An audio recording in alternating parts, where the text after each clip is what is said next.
आसंता 2026 वर्ष पर महाप्रभु श्री जगन्नाथ घोषयात्रा निमंते रथ काठ अनुकूल कार्य मंगलवार दिन आरंभ हो जाइछि। पुरीरू एक 3 जणिया टीम महाप्रभु आज्ञामाल पाट पतनी धरी मंगलवार दिन गणिया वनांचल अंतर्गत बेठियासाई निकटरे थिबा जगन्नाथ मंदिर रे पूजार्चना करिबा परे बड़राउल मंदिर निकटरे पहुंचीथिले। रीतिनीति मुताबक पूजार्चना परे पूर्वरु निर्धारित करा जाइथिबा वृक्ष छेदन कार्य अनुकूल रे होइतला। एथिरे प्रमुख भावे जोग देइथिले नयागढ़ जिला वनखंड अधिकारी देवार्चना बेहेरा, दसपला वन विभाग अधिकारी श्रीनिवास दास जोग देइथिले। आपने जानते जे सब वर्ष यही आमर बड़मूलू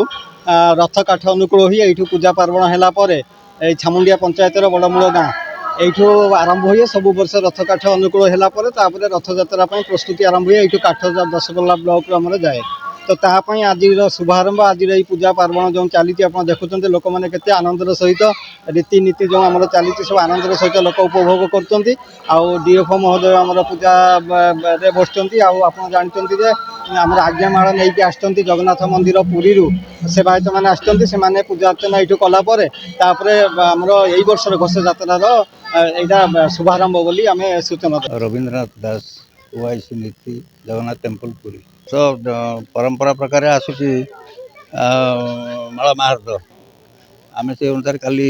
गत काली आम से माला महारत नहीं आसलु आठी बड़राउल ठाकुर पाखे समर्पण होती प्रथम पर्यायर रथ काठ छेदन कार्य तो आरंभ हम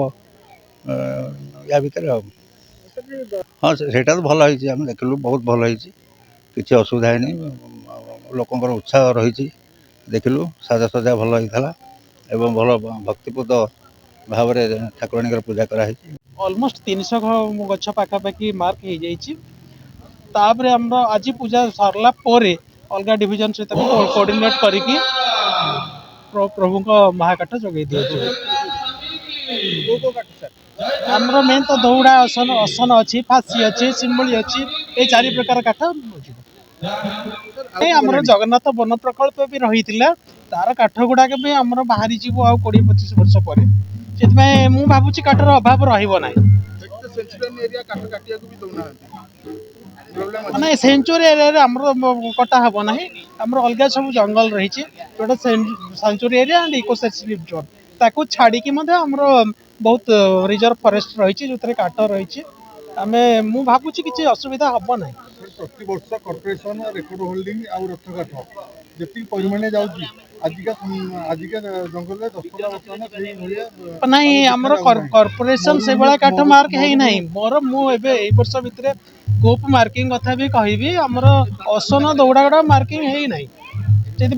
कॉर्पोरेशन जो वर्किंग कर संपर्क ना। दसपल्ला दिनेश सेठ रिपोर्ट कोणार्क न्यूज 24।